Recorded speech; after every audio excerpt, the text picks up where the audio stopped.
Welcome to the Money Savvy Parents Podcast, the podcast for parents to gain financial education to then pass on through the generations. I am your host, Laura, mother to 3 beautiful children and founder of a financial coaching business, Savvy Peacocks.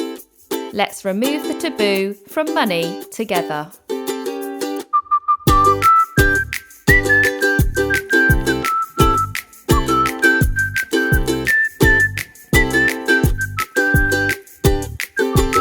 Hello everybody, welcome back to my podcast. Thank you so much for coming back and tuning in. Today we're going to talk about something that is particularly important, I think. Actually, I'd probably say is probably one of the, I'd probably go as far to say it's probably one of the most important money topics that is not often talked about. So let's delve straight in and listen to that question. Hey Laura, do you have any tips on trying to help children understand the difference between when they want something and when they need something when it comes to money? Thank you so much for bringing this question up, because as I have just said, this really is, in my opinion, one of the most important money topics. And the reason I think it's really important is because it's important for yourself to understand, to have an awareness of. It helps with your spending habits, but also it's a really important life skill to be able to share with your children the difference between a want and a need. And this is something that's going to be important to them as children and understanding how things in their life come about, but also as they go into adulthood, the difference between paying for something that we want versus paying for something that we need. So that's probably the best place to start, is around generational habits. Unsurprisingly, I've talked about this many times on the podcast, is that your responsibility as parents is to provide that generational habit that you want your children to take forward, their approach with money. And in this particular instance, you want them to understand what you believe is the difference between a want and a need. And everybody has a differing of opinion on this, and everyone wants their children to maybe slightly be different. So it's thinking about what you were shared as a child, what was important to you, how was that displayed? Are you happy with that? Do you want to continue with that? Do you perhaps have a different approach? So looking back over your upbringing in childhood and thinking about what you'd like to display to your children, and using every opportunity in your home life to share this with your children. So how things come about, how things are paid for, how the life you've created has come about. Because for me, this isn't just about the difference between wants and needs, it's about helping solidify with them the true value of money and what can be done with it and how it can be spent. So just to spin it on its head, I want to ask a secondary question, which is basically, is there a difference between a want and a need? Because there probably is quite a differing of an opinion out there. In actual fact, I might do a poll on LinkedIn, because I'd be interested to know, because there's a real vast array of people's differing of opinion, and what I think is as a need might be something that you view as something that is a want. And I just want to delve into that a little bit more. So if you can be really clear with yourself on your own opinion, how you'd like this to relate to your children, what does a need spend to you look like? Most people would say that's your bills, your roof over your head, your food on the table. But someone may well also add in items such as broadband, for example. They would view that as an essential thing, particularly in this electronical world. But some may say, actually, it's not essential. I don't need broadband to be able to survive. Some may say that it's possible to live without broadband. So similarly to a mobile phone, some would say that it's not essential, whereas others would say it's actually essential to stay connected to their network of supports. So being clear on how you choose to spend your money, how much of your money do you spend on the things versus the things you want versus the things you need, and being clear on what, in your opinion, is a want and what in your opinion is a need. Because we all know that, you know, the standard is a need is something that you absolutely need essentially to live and survive. Ultimately, you need a roof over your head, you need food on the table, you need an income to be able to provide those things. Anything else is is an extra from a survival point of view. But in the world we live in today, there may well be other things that potentially in the past will have been classed as a want and are now classed as a need. And controversially, I just want to tip in here and say that another opinion that I've got is that as parents, particularly as mothers actually, is that we often end up being at the bottom of the pile for spending money on ourselves. I've had this conversation with you before. I think it was episode 16. I talked about spending money on yourself. So maybe a useful exercise might be to look at how much money you spend on yourself versus others in the family. And then from there, looking at, okay, well, how much of that spending was a want and how much of that spending was a need, and having a look at what those things are. Because I'm sure, for myself, going back a few years, I probably would have found that I was spending probably not much on myself about the things that I want. There was lots of things I was spending money on that I wanted for the children, but they weren't things that I wanted for myself. And probably most of the things I was spending my money on were the things that I needed rather than things I want. And there is a time and a place to spend money on the things that we want.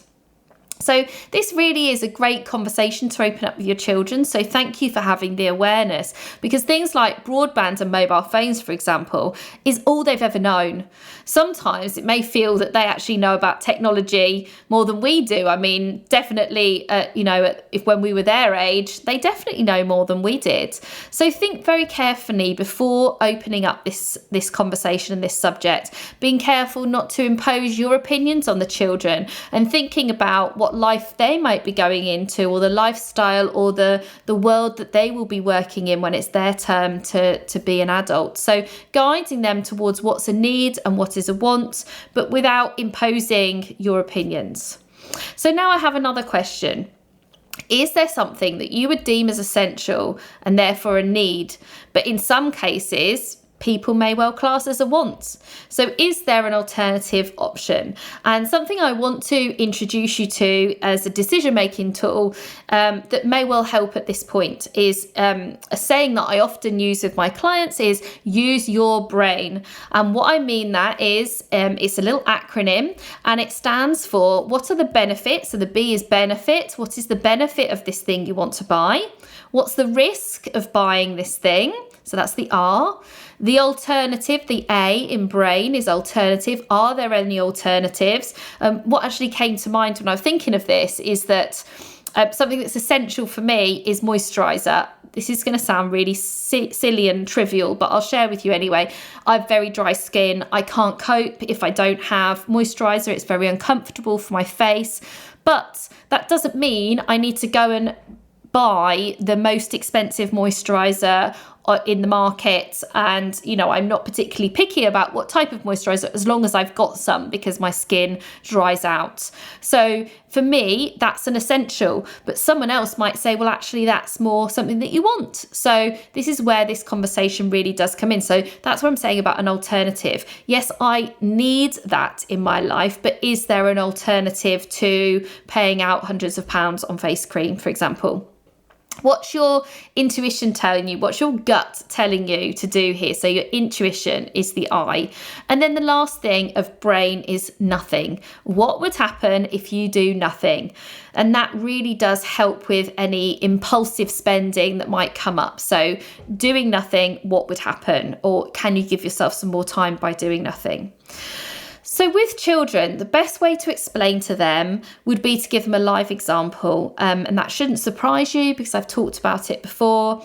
This isn't just about one conversation and then you have nothing more to say on the matter. This really is going to be an ongoing conversation with regular examples. So it really, really hits home with them. So every time they have a birthday or a Christmas or an opportunity to be getting some gifts, talking to them about what do they need versus what do they want? What can they replace? What kind of things are they asking for? Why do they want those things? What does it mean to them? And I'll give you a bit of a trivial example. My daughter has been asking non-stop for some flip-flops and I couldn't understand it. I was saying to her, well, you don't actually need flip-flops. You've got lots of other different shoes. You've probably got more shoes than I have. You don't need flip-flops. But actually, It's something she really wants. She can see other people are wearing flip-flops. It's summertime. And so she would like some flip-flops like everybody else. Her feet get hot. And so she was asking for flip-flops. And I was viewing it as, well, you don't actually need flip-flops. But in her mind, she really does need flip-flops. Her feet get hot. She wants to be similar to others. Everyone else has that opportunity. So why can't she? So I know it's a really trivial example, but going through that and having that conversation with a live example like that just really makes sure that they're super clear with the difference between a want and a need. And remember why this conversation is so important. Ultimately, if you don't have this conversation, then potentially your child could get into debt the minute they turn into adults, especially with all the adverts thrown at them, credit cards and the such. The danger of them not understanding the difference between a want and a need is that they just spend without any clear thought process or value on what is essential and what is not.